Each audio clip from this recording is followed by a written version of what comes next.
Muchos asocian la guerra de los servicios de inteligencia contra Hitler con la máquina Enigma y Alan Turing.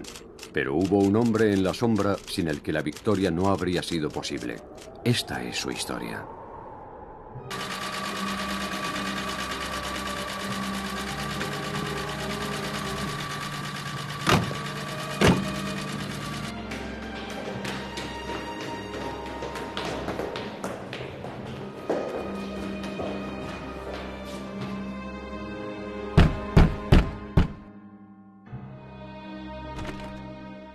Berlín, 1 de abril de 1943.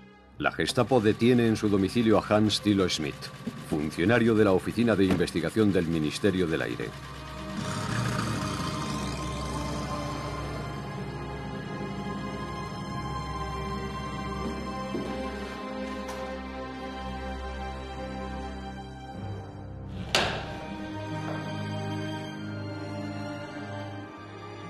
Tras pasar 5 meses en la prisión berlinesa de Moabit, su hija Gisela recibe la autorización para visitarle. Ha perdido mucho peso. Es evidente que lo han torturado. Ninguno de los dos habla en presencia del guardia. Ella le desliza un papel en el que ha escrito: «Da igual lo que hayas hecho, papá. Yo te sigo queriendo». Él le pide que se lleve su abrigo y le traiga algo más ligero. Luego le susurra: «Descose el forro de la manga izquierda y encontrarás una nota». En ella le suplica que consiga una dosis de cianuro que le permita poner fin a su atormentada existencia. El hermano de Gisela consigue las pastillas y se las hace llegar a su padre. Este las toma en su celda el 19 de septiembre de 1943 y muere a los pocos instantes. ¿Quién era Hans Thilo Schmidt? ¿Un antinazi? Un espía a sueldo de Francia que consiguió alterar el curso de la Segunda Guerra Mundial.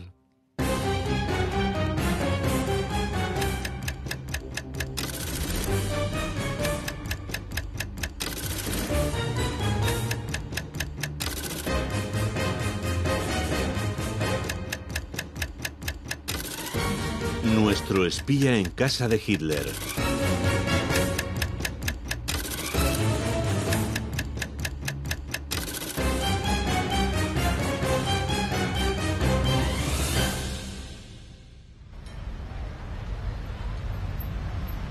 Berlín, 1931.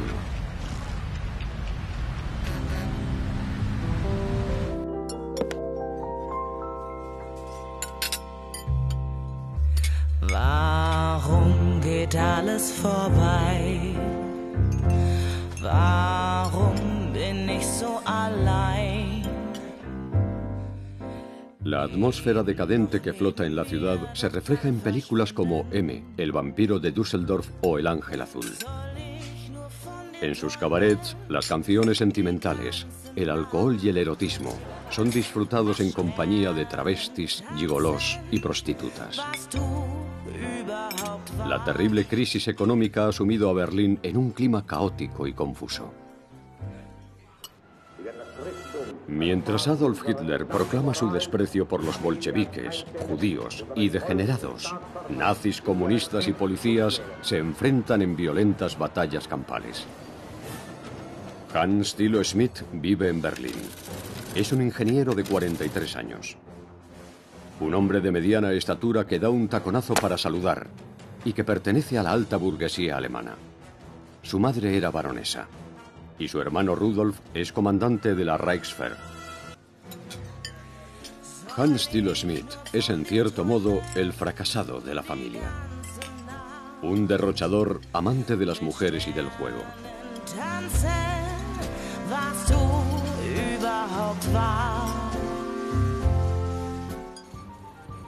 Desde que los estadounidenses retiraran su capital de Alemania tras el crack del 29, Schmidt se encuentra en el paro.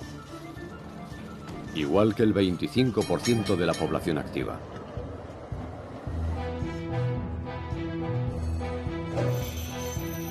Su hermano mayor, Rudolf, fue el artífice de la reorganización, entre 1925 y 1928, del departamento de cifrado de la Reichswehr. Ha sido ascendido a inspector de transmisiones militares y contrata a su hermano para sacarlo del apuro. En su nuevo destino, Hans conoce un singular aparato que hace indescifrables los mensajes de radio. La máquina Enigma. Concebida para uso civil, Enigma no alcanza el éxito hasta que Rudolf Schmidt la aplica a las transmisiones militares. Su utilización convierte en indescifrable cualquier texto enviado. Hans Thilo Schmidt sueña con montar un negocio para poder triunfar como su hermano mayor. Su nuevo puesto le permite acceder a la caja fuerte que custodia el secreto de las transmisiones alemanas. Y si consigue vender esa información a una potencia extranjera, tal vez pueda poner en marcha su proyecto soñado.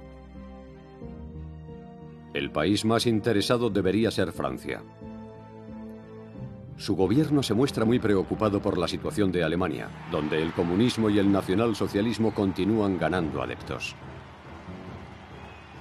En septiembre de 1930, los nazis obtuvieron 6 millones de votos.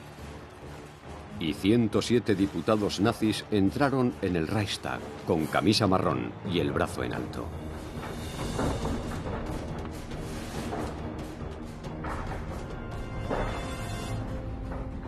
En junio de 1931, Schmidt contacta discretamente con la embajada francesa en Berlín y se entrevista con Maurice de Young, un agente que opera bajo la tapadera de jefe del servicio de prensa.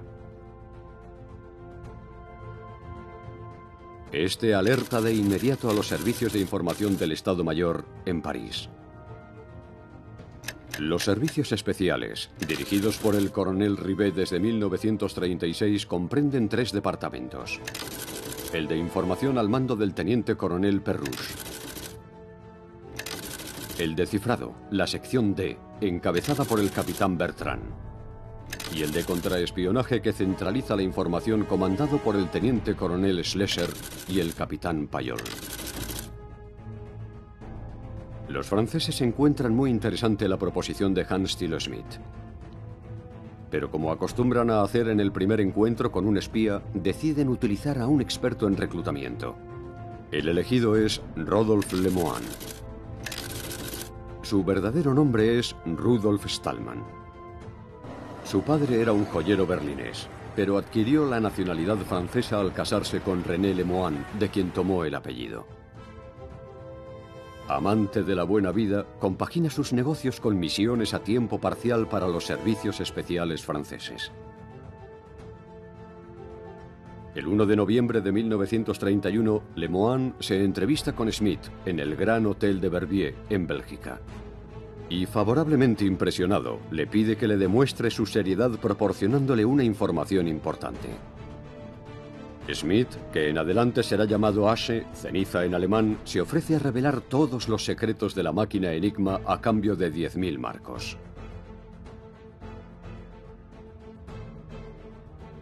El 8 de noviembre se celebra un segundo encuentro, al que también acude el capitán Bertrand.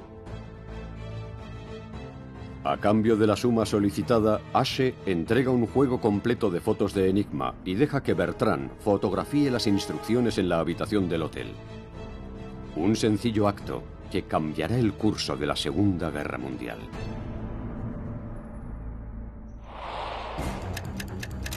Asche revela el enigma de Enigma.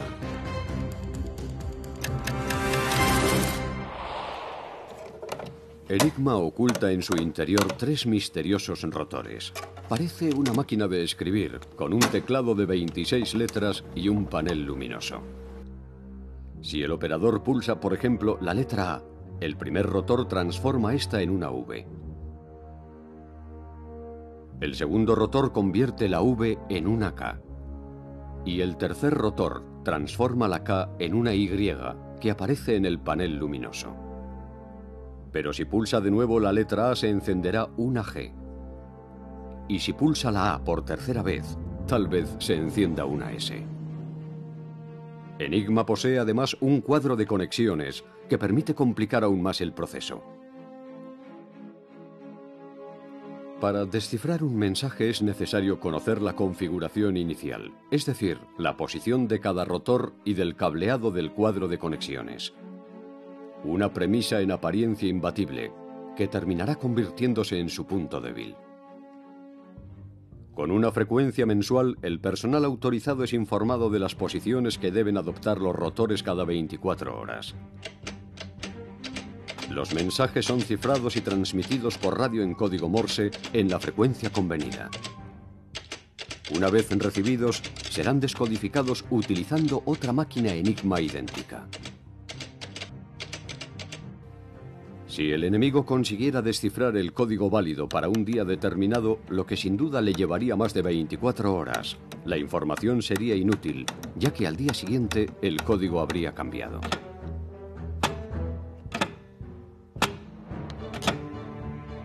Convencidos de su inviolabilidad, los alemanes utilizan Enigma para enviar órdenes a los mandos de las unidades operativas y recibir informes sobre su emplazamiento, medios y efectivos. El ejército del Reich utiliza alrededor de 70.000 máquinas. Alarmado ante el auge del nazismo, el servicio francés de cifrado lleva años intentando descodificar los mensajes alemanes interceptados. Cuando el capitán Bertrand descubre este asombroso secreto, queda sorprendido y maravillado. Pero conocer el mecanismo de funcionamiento es tan solo el primer paso. Para descifrar los mensajes es necesario conocer la posición diaria de cada rotor y del cuadro de conexiones. Las combinaciones son casi infinitas. El capitán Bertrand no cuenta con ningún matemático en su departamento, así que recurre al Estado Mayor, que le niega los medios necesarios, alegando que su información es inutilizable. Después telefonea a Alastair Denniston, delegado en París del Servicio de Inteligencia británico, que tampoco parece mostrarse interesado. Bertrand no se desanima, y tras viajar a Varsovia en diciembre de 1931, muestra los documentos proporcionados por Schmidt a los servicios secretos polacos sin revelarles la fuente. Preocupados por la amenaza nazi e intrigados por la inviolabilidad de sus mensajes, los polacos los examinan con gran atención. Y prometen avisarle en cuanto consigan fabricar una réplica de Enigma y descifrar los mensajes codificados por la Reichswehr. Entre 1932 y 1938, Bertrand viaja 12 veces a Varsovia para llevar fotos, esquemas, manuales de instrucciones y los cuadernillos mensuales con los ajustes previstos para cada día del mes siguiente. En cada encuentro, el francés pregunta a los polacos qué información les falta para construir la réplica. Y en cuanto Schmidt, alias Asche, le facilita los datos, él los transmite de inmediato. Ambos se reúnen hasta 18 veces en Checoslovaquia, Bélgica y Suiza. Bertrand fotografía los documentos, sin revelar a su informador la identidad de sus destinatarios.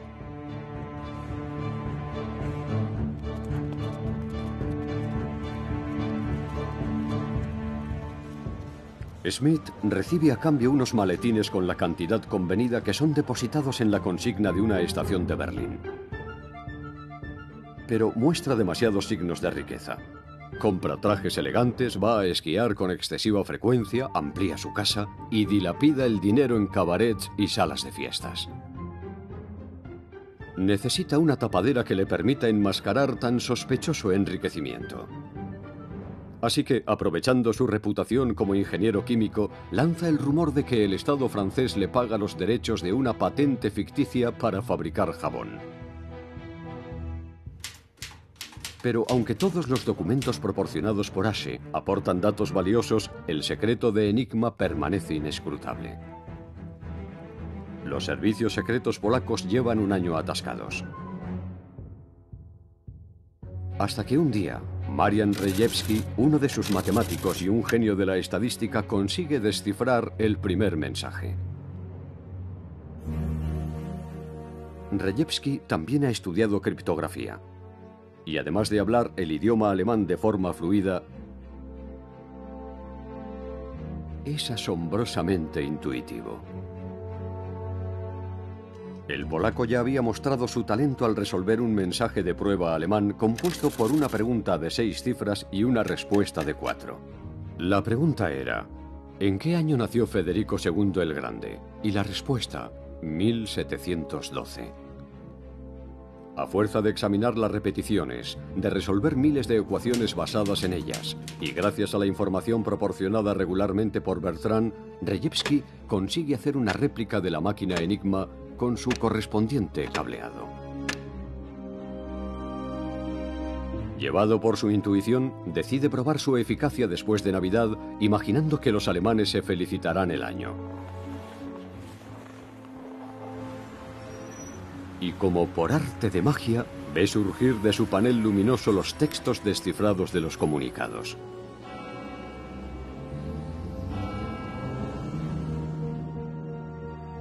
Rejewski encarga la fabricación de 17 réplicas y junto a una de sus colegas desarrolla un procedimiento para examinar cientos de millones de combinaciones y descubrir el código de cada día.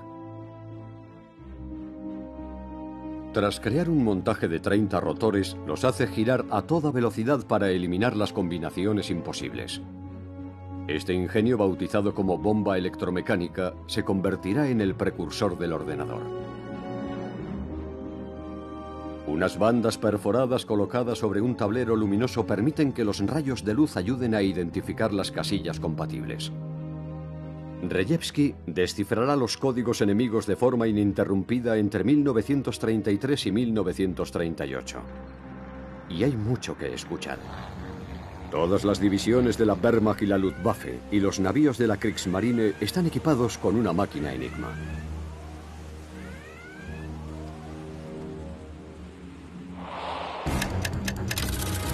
Ashe revela los secretos de Hitler.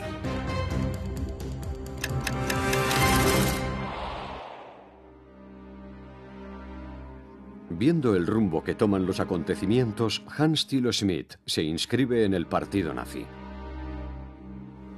El 27 de enero de 1932, en el Club de Industriales de Düsseldorf, Hitler denuncia el peligro bolchevique. Su apasionado discurso anima a los magnates del Ruhr a financiar el partido nazi. En agosto de 1932, Ashe facilita un valioso informe sobre el rearme secreto de Alemania, en el que se detalla el traslado a Suiza, Suecia y Dinamarca de la fabricación de aviones civiles convertibles en aviones militares, la formación de 8.000 pilotos en centros de vuelo sin motor, la construcción en Cádiz de prototipos de submarinos y torpedos, y la instalación en el anexo de una empresa civil de un laboratorio para la guerra química. El 30 de enero de 1933, Adolf Hitler es nombrado canciller.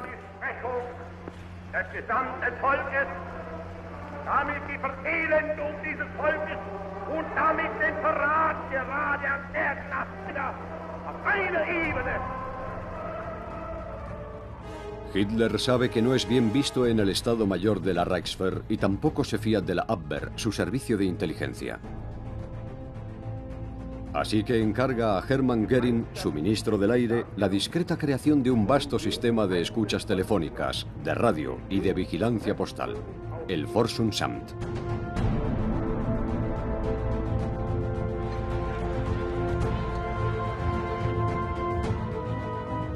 El nuevo organismo se infiltra en los servicios de correos, policía y teléfonos, y escucha las conversaciones, lee las cartas e identifica a los opositores.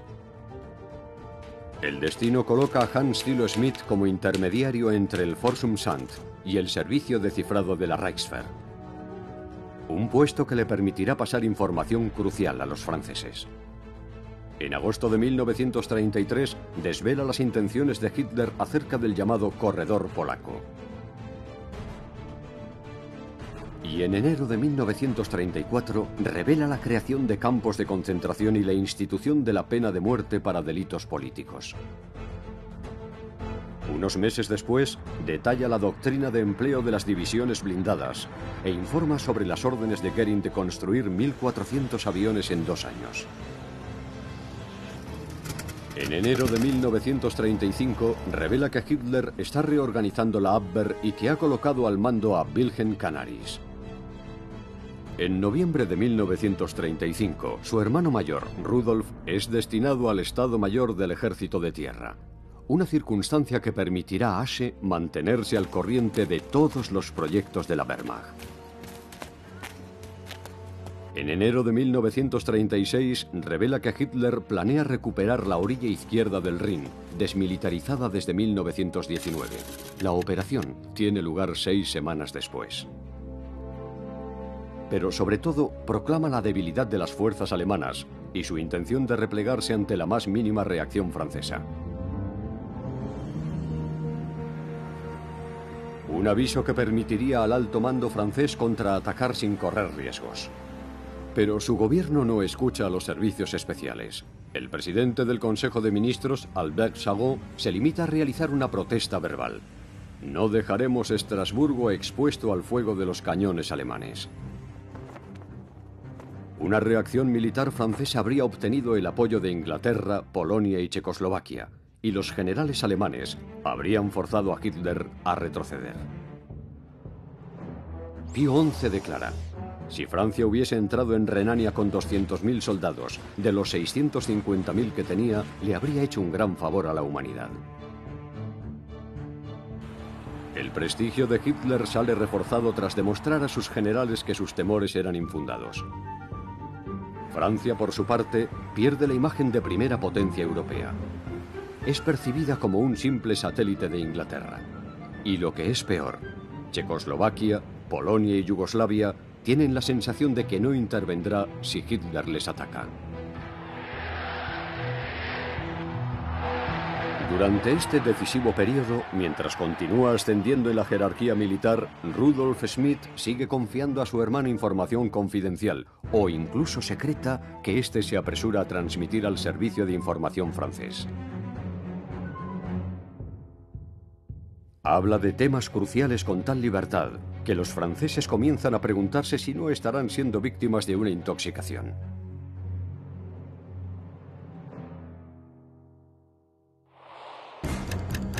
Asche alerta a Francia.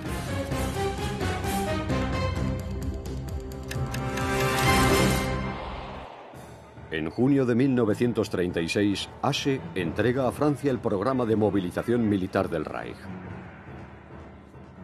Sabe que en caso de emergencia debe telefonear a un corresponsal francés en Berlín y deslizar la frase «El tío Kurt ha fallecido». Y es lo que hace el 6 de noviembre de 1937. Schmidt se cita con el periodista en la sala de espera de la estación de Charlottenburg. Y allí le confía un documento que deberá entregar en la embajada francesa en Berlín. Es el acta sumaria de una reunión secreta mantenida el día anterior por Hitler y su plana mayor. Von Neugath, ministro de Asuntos Exteriores. Von Blomberg, ministro de la Guerra. Goering, comandante en jefe de la Luftwaffe. Von Fritsch, comandante en jefe de la Wehrmacht. Y Erich Reida, comandante en jefe de la Kriegsmarine. Hitler piensa que Alemania debe ampliar sus fronteras. La población aumenta y los recursos agrícolas son insuficientes. Hay que aumentar el espacio vital conquistando 3/4 partes de Europa. Los únicos obstáculos son Francia e Inglaterra. Y ambas están paralizadas. En el primer caso por los conflictos sociales y en el segundo por los problemas ocasionados por el imperio. Hitler también expone el calendario de la invasión. Austria y Checoslovaquia en 1938.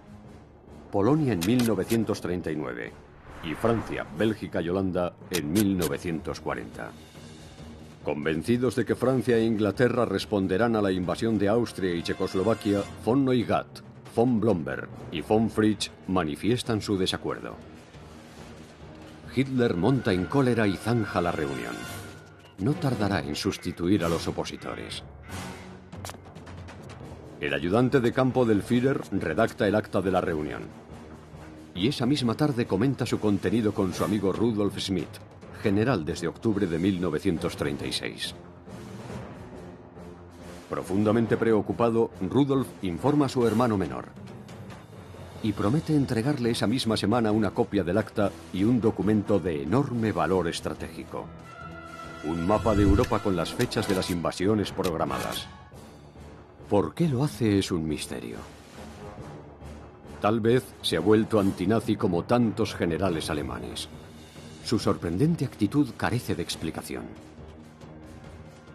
El coronel Rivet, jefe de los servicios especiales franceses, alerta de inmediato a Édouard Daladier, ministro de la guerra. Pero este no le presta ninguna atención.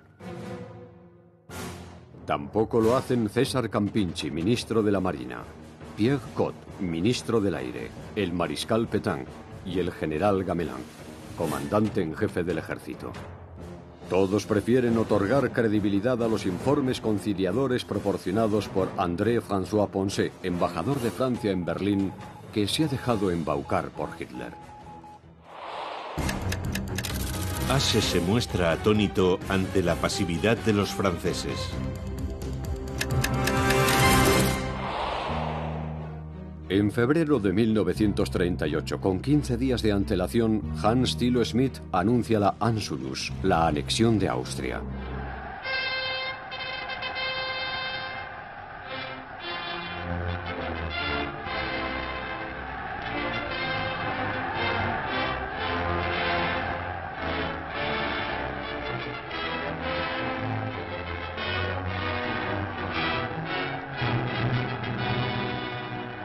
En marzo de 1938 ocurre un hecho inesperado. La Gestapo detiene en Colonia a Rodolphe Lemoine. Afortunadamente es puesto en libertad por falta de pruebas. Pero como precaución, el capitán Bertrand le prohíbe volver a contactar con Ashe. Mientras tanto, este sigue transmitiendo la información que obtiene de su hermano, el general Rudolf Schmidt, que le mantiene al corriente del contenido de las conferencias celebradas en el Estado Mayor. El 9 de agosto de 1938, 6 semanas antes de los acuerdos de Múnich, Ashe entrega el plan de invasión de los Sudetes en Checoslovaquia. Hitler alega: es una región de Moravia habitada por germanófobos que debe ser anexionada al Gran Reich. Un mes más tarde, Ashe se incorpora a la dirección regional del Forschungsamt, la agencia de información de Göring, lo que le impide alertar a sus contactos de que a partir del 15 de diciembre los nazis implantarán un sistema que reforzará la seguridad de las máquinas Enigma. A partir de entonces, Rejewski solo conseguirá descifrar el 10% de los mensajes interceptados. Presintiendo la invasión de su país, los servicios secretos polacos que han ocultado sus progresos al capitán Bertrand deciden ponerle al corriente. El 25 de julio de 1939 le revelan que han conseguido fabricar la máquina y le confían 2 unidades. Una para Francia y otra para el Servicio de Inteligencia británico. Los polacos han conseguido reproducir la máquina, pero no son capaces de descifrar el nuevo sistema de codificación. Es como si tuvieran un ordenador, pero no comprendieran el sistema operativo. Mientras tanto, Ashe comunica a Francia los planes de la invasión total de Checoslovaquia en marzo de 1939.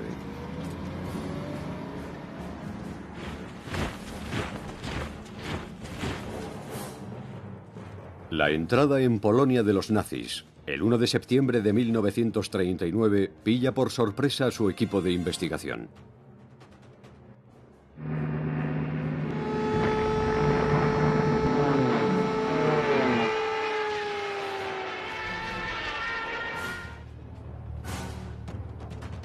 Rejewski y sus colegas se apresuran a destruir cualquier rastro que los delate.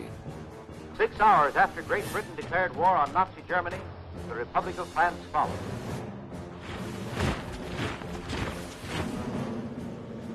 En octubre de 1939, Asche comunica que Alemania planea atacar a Francia, Bélgica y Holanda después del invierno.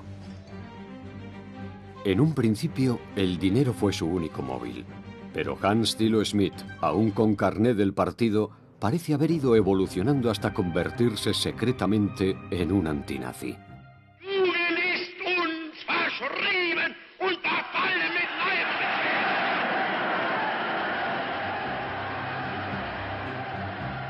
Quizá haya sucumbido a la influencia de los oficiales franceses con los que trata, cuyos ideales son muy distintos a los suyos.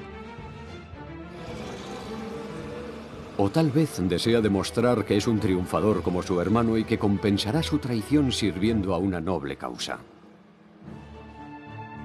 Aunque puede que simplemente se esté dejando llevar. En cierto momento espeta a uno de sus contactos. ¿Por qué no reaccionáis? El Führer está llevando a Europa a la guerra.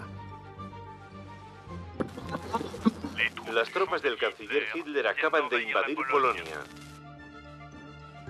2 meses más tarde, Rejewski y su equipo se ponen al servicio de la estación francesa de captación de radio y criptoanálisis que el capitán Bertrand ha instalado en el castillo de Vignol. Y desde el 17 de enero al 1 de mayo de 1940 colaboran en la descodificación de los mensajes alemanes. Asche continúa informando a los franceses. El 10 de marzo de 1940 revela que en una conferencia celebrada un mes antes, siguiendo el consejo del mariscal von Manstein, Hitler decidió invadir Francia a través de las Ardenas y dividir en 2 el frente de Sedan. Esta información totalmente exacta llega al presidente del Consejo Paul Reynaud tras recorrer un largo camino repleto de intermediarios. Un proceso de filtrado del servicio de inteligencia que en muchas ocasiones adultera el contenido. El 19 de marzo de 1940 el general Gamelin, comandante en jefe del ejército, espeta al coronel Rivet. El río Mosa no me interesa. El general Hunsinger añade: no veo la necesidad de defender este sector. Y el mando de la Junta de Operaciones concluye: es un ataque improbable por el relieve de las Ardenas y lo intrincado que es su acceso. En abril de 1940, el coronel Paul Payol, jefe del contraespionaje, recibe un soplo de sus agentes infiltrados sobre el enorme interés alemán por conocer el estado de las calzadas y puentes del eje Sedan-Abbeville, lo que confirma sus intenciones de lanzar una ofensiva a través de las Ardenas y ratifica la información de Asche. Una vez más, Gamelin hace caso omiso, lo que permitirá a sus enemigos penetrar en Sedan unos días después y barrer al ejército francés.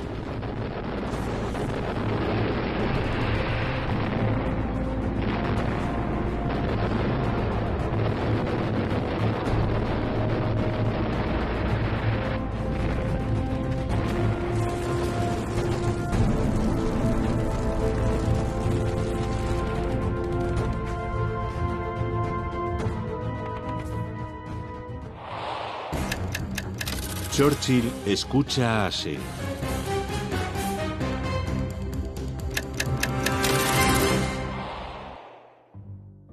Los británicos también intentan resolver el misterio de Enigma.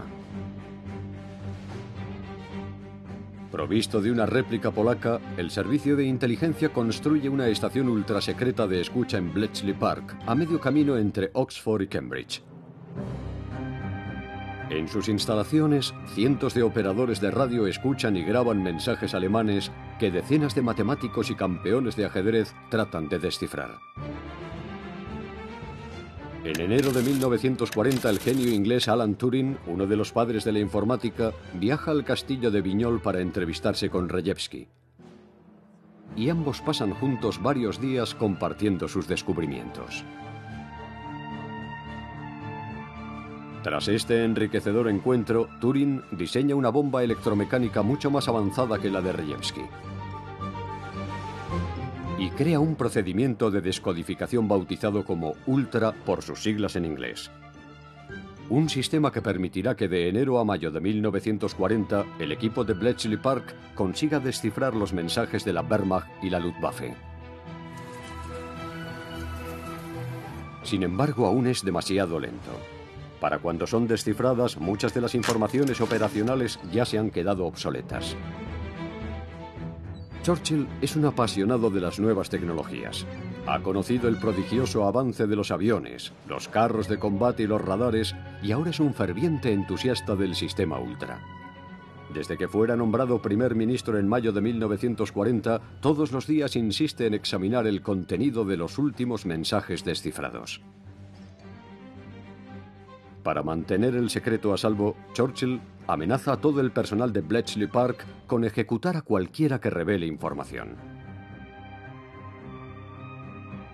Evitar que el enemigo sospeche que sus mensajes están siendo descifrados es un asunto de importancia capital. En el Mediterráneo, para justificar la repentina eficacia mostrada por la Royal Air Force para dar con los petroleros alemanes, Churchill envía aviones de reconocimiento que fingen descubrir a sus enemigos casi por casualidad. También envía escuadrillas a otras zonas para que no parezca que siempre encuentran a los barcos enemigos. De repente, el 2 de mayo de 1940, 8 días antes de la gran ofensiva alemana hacia el oeste, sus mensajes se vuelven indescifrables. Para garantizar su inviolabilidad, la Wehrmacht ha reforzado el sistema, convirtiendo en ineficaces los métodos de descifrado elaborados con tanto esfuerzo. Mientras tanto, Ashe sigue proporcionando información crucial a los servicios secretos franceses. El 22 de mayo, el equipo de Bletchley Park rompe de nuevo las defensas alemanas. Demasiado tarde para la batalla de Francia, pero no para la de Inglaterra en septiembre de 1940. Turing ha conseguido reducir la duración del proceso a 30 minutos, lo que no siempre permite conocer el objetivo, pero sí el horario de los próximos bombardeos. Gracias a ello, el 15 de septiembre, la RAF intercepta a la poderosa flota de bombarderos alemanes y obliga a estos a retroceder. El extraordinario trabajo de los servicios secretos comienza a dar frutos. En octubre de 1940, Ultra proporciona una copiosa y vital información sobre la Operación León Marino, el plan para invadir Inglaterra. Cuando los ingleses descifran la orden de desmontar la instalación concebida para embarcar a los paracaidistas, comprenden que la operación ha sido anulada. Cuando se firma el armisticio del 22 de junio de 1940, los servicios especiales franceses casi desaparecen. Pero 3 días después, sus contrariados mandos se reúnen cerca de Agen y, comandados por el coronel Rivet, juran continuar con su misión en la clandestinidad. Uno de los jefes del contraespionaje, Paul Payol, trabaja en la sombra bajo la tapadera de una empresa de trabajos rurales. Sigue infiltrando agentes en la Abwehr para conocer la actividad alemana en la Francia libre y en la ocupada, en las zonas anexionadas e incluso en el norte de África. Payol tropieza en varias ocasiones con Rodolphe Lemoine. Y en una de ellas le sorprende con una cartera llena de pasaportes, carnés de identidad en blanco, libros de códigos de diferentes países e incluso manuales de enigma. Lemoine termina confesándole que un alemán le ha invitado a trabajar para la Abwehr. Payol le ordena huir a España, pero Lemoine no lo hace. En mayo de 1941, Ultra revela los preparativos de la Operación Barbarroja, la invasión de la Unión Soviética. Churchill alerta a Stalin, pero este ignora la advertencia pensando que se trata de una trampa, de una patraña de los británicos para ponerle en contra de Hitler. Gracias a la contribución de polacos y franceses, el equipo de Bletchley Park ha conseguido, tras un arduo trabajo, descifrar los mensajes de la Wehrmacht y la Luftwaffe. Pero aún no ha conseguido descifrar los de la Kriegsmarine, que utiliza sus propias claves y protocolos. El 8 de mayo de 1941, en el litoral de Islandia, el submarino alemán U-110 es atacado con cargas de profundidad.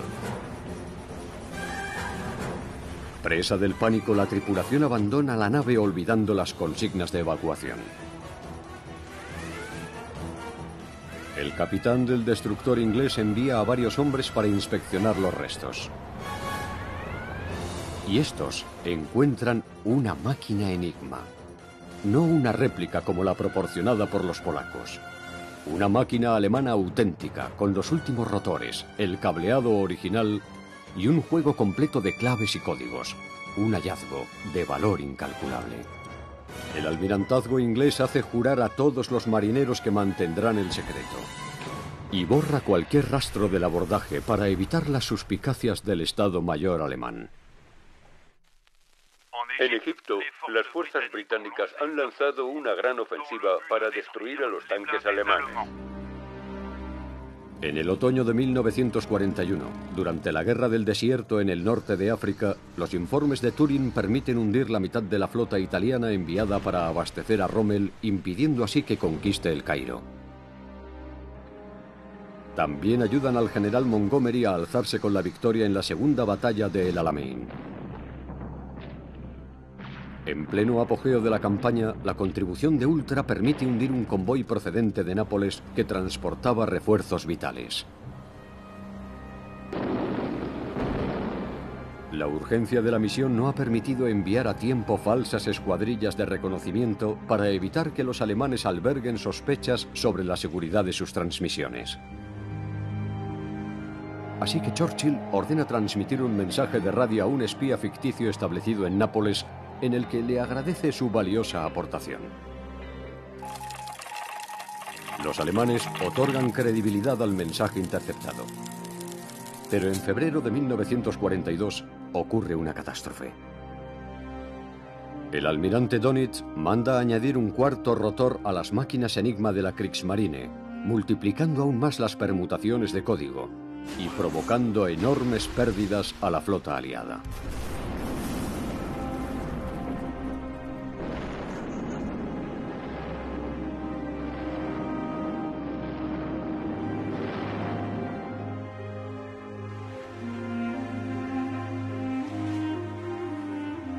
...1942 será un año dramático para Inglaterra.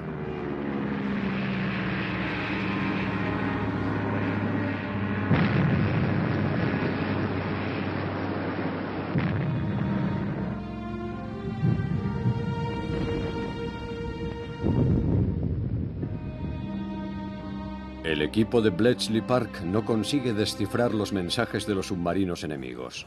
Pero el 30 de octubre de 1942, el U-559 es localizado frente a las costas de Alejandría. Y tras ser atacado por un avión y varios destructores británicos, se ve forzado a salir a la superficie. La tripulación lo abandona sin abrir todas las válvulas destinadas a provocar su hundimiento.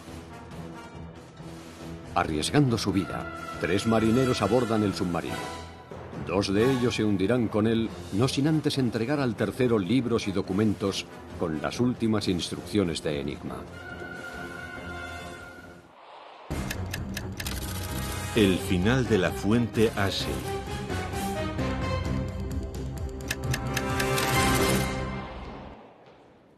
En febrero de 1943, la Gestapo detiene a Rodolphe Lemoine, que ha incumplido la orden de Payol de refugiarse en España. Tras un duro interrogatorio de 15 días, durante el que le comunican que han secuestrado a su hijo, Lemoine termina claudicando.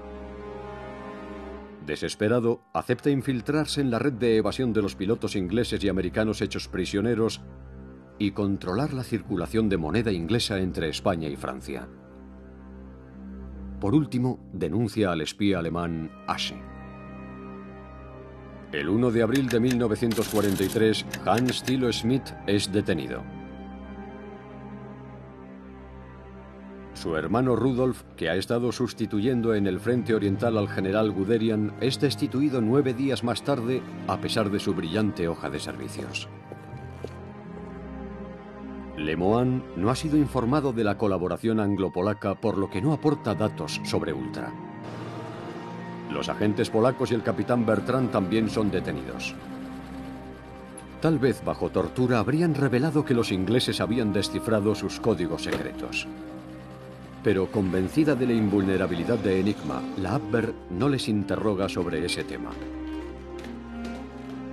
De forma fingida, Bertrand acepta infiltrarse en el servicio de inteligencia británico, lo que le permitirá alertar a sus compañeros, huir a Inglaterra y reencontrarse con Rejewski. Gracias a la información descodificada, los bombarderos pesados B-24 Liberator se convierten en la pesadilla de los U-Boot. Dönitz pierde el 75% de su flota, por lo que en mayo de 1943 empieza a retirar del Atlántico Norte sus ataúdes marinos.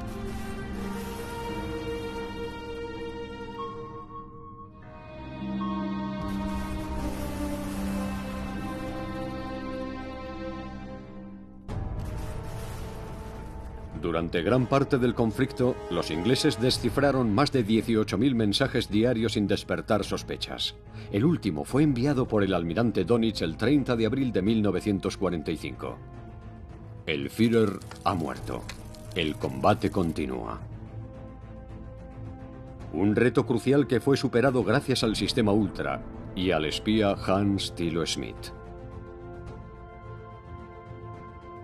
Ultra también ayudó a neutralizar a todos los espías alemanes en Gran Bretaña y a ocultar los planes del gran desembarco de 1944, lo que permitió a millones de soldados aliados cruzar el océano y desembarcar en las playas de Normandía.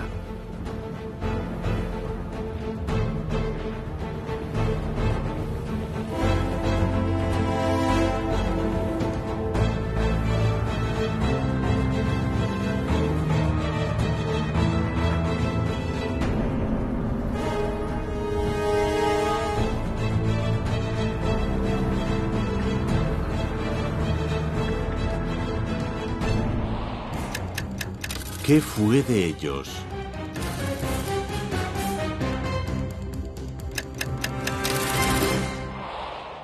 El secreto de la bomba electromecánica de Turing, construida para descifrar Enigma, no sería revelado hasta pasados 30 años, ya que los británicos siguieron utilizando las máquinas requisadas para comunicarse con las colonias del imperio.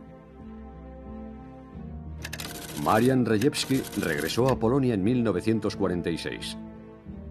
Para evitar ser perseguido por el régimen comunista, ocultó su pasado y llevó una vida discreta como contable. Pero su trabajo en los servicios secretos y su papel determinante en la resolución de los misterios de Enigma fueron finalmente reconocidos. Hoy, en su ciudad natal, una estatua honra su memoria. En julio de 1945, Winston Churchill asistió a la conferencia de Potsdam junto a Stalin y Truman para decidir el curso de la posguerra, y perdió las elecciones legislativas. Así fue como el pueblo inglés mostró su agradecimiento al héroe de la resistencia británica. El coronel Paul Payol, a petición del Estado Mayor del general Eisenhower, viajó a Inglaterra el 7 de mayo de 1944 como representante de los servicios de contraespionaje para contribuir a las operaciones de desembarco y liberación. Fue el único oficial francés al que se comunicó la fecha y el lugar del desembarco en el más estricto secreto. En noviembre de 1944, por discrepancias organizativas, decidió abandonar las Fuerzas Armadas y emprender una nueva carrera en la vida civil. El capitán Bertrand permaneció en el ejército y se convirtió en responsable de cifrado del Servicio de Documentación Exterior y Contraespionaje. Alan Turing fue uno de los pioneros de la inteligencia artificial. Sin él, Ultra nunca habría existido. Condenado por un suceso relacionado con su homosexualidad, es encontrado muerto en su cama en 1954 tras aparentemente suicidarse con cianuro. Tenía 41 años. El general Rudolf Schmidt fue internado en la prisión rusa de Vladimir, cerca de Moscú, donde permaneció hasta 1955. Muy debilitado, murió en 1957 en Krefeld, en tierra alemana. Las preguntas son muchas. ¿Era un ingenuo? ¿O un antinazi que reveló secretos a su hermano a sabiendas de que éste se los entregaría al enemigo? nunca lo sabremos. Hans Thilo Schmidt se llevó el secreto a la tumba, y el misterio que rodea su figura permanece intacto. ¿Traicionó a su país solo por dinero o realmente se convirtió en un antinazi? Sus hijos desaparecieron. Tal vez cambiaron de nombre. Lo que resulta innegable es que Asche fue uno de los mayores espías del siglo XX.